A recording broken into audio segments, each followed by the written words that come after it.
Thank you. That's a pretty hard act to follow. We'll see how we go. Before I start, just want to know if there's any young people in the audience tonight. Yeah, there's a few. Well, thank you for coming out. I suppose young people are best known because of three things. We cause problems, we have problems, and we are problems. And I suppose that goes back to 300 BC when a bloke by the name of Aristotle once said, "When I look at the younger generation, I fear for the future of civilization." That was back in 300 BC, and I guarantee if you pick a newspaper up anywhere around the world, some of those stereotypes and generalisations around young people still exist in today's society. Is there any teenagers in the room? Has anyone ever been a teenager before? Yeah, I hope so. I suppose I'm 22, so this makes me feel a bit happier. But the word teenager actually comes from a Latin word tino, when translated stands for grief, strife, and misery. Now you're probably thinking, who the hell is this guy? We're at this great National Youth Week event, and he's meant to be talking around positive things around young people, and he's just absolutely bagged the crap out of us. How are we going to go any better from here? I suppose the one single idea that inspires me most right now is the idea that young people would be seen as assets in communities, not liabilities. That young people can be seen as resources to be developed, not problems to be fixed. And the government and adults will actually work with young people instead of for young people. It's my strong belief to create inclusive, healthy and vibrant communities, we must engage young people in community activities and decision making. I think one of the greatest things we can do for our young people is allow them to dream big, reach the sky, and encourage them to have opinions on global issues. To do this, and I'm sorry, Mr. Minister, to do this we need a massive change in the way the youth sector is managed and funded. For me, I see the Victorian youth sector as reactive rather than proactive. The bulk of government funding is directed towards at-risk and vulnerable young people. And don't get me wrong, those programs do a fantastic job and do a great amount of work. But I'd rather see a more balanced funding model. A model that works with young people at the top of the cliff instead of waiting for them to fall off the cliff and catch them at the bottom.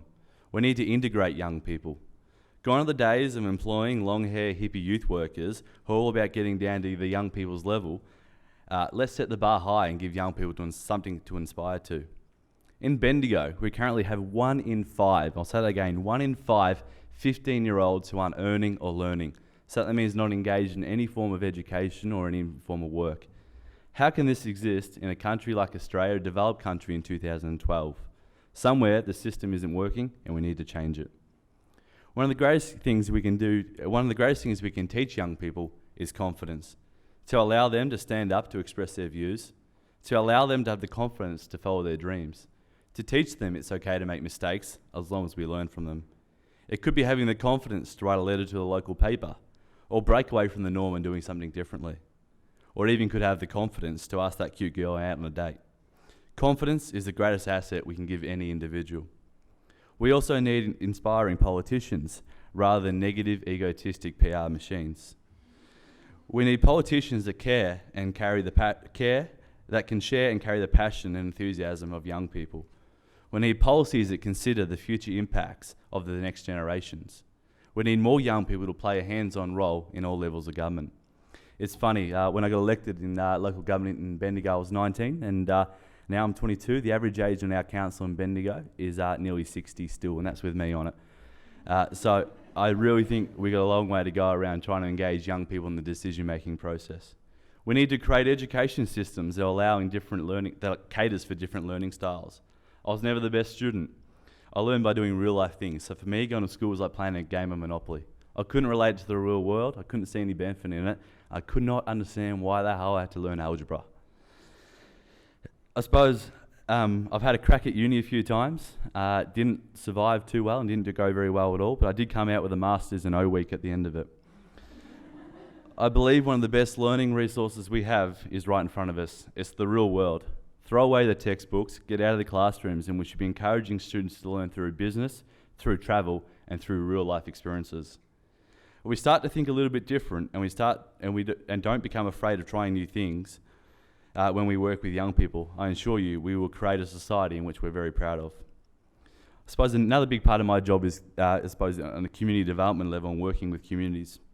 I think Rob Hunt, who's the former managing director of the Bendigo Bank, and I suppose the brains behind the community banking model, which has taken Australia and now the world by storm, has a quote that I think sums up, I suppose, what community means to me. A successful community is one where young people long to belong, where young people long to contribute and long to be valued. Think about your own community. Do people belong? Do people contribute? And are they being valued? The idea that we can walk down the street and say hello to a stranger, or at Christmas time, having a street party with your neighbours, or everyone pulls together and support each other in times of need. That's the community I want to live in. As things change, technology develops, and we become a globally connected society, having a sense of community and the art of conversation will only become more and more important. We live in this amazing country called Australia, the land of opportunities. It's up to each of us to put up our hand, to be accountable, and to drive the change we want. And we have to remember, if the opportunity doesn't knock, we build a new door. Thank you.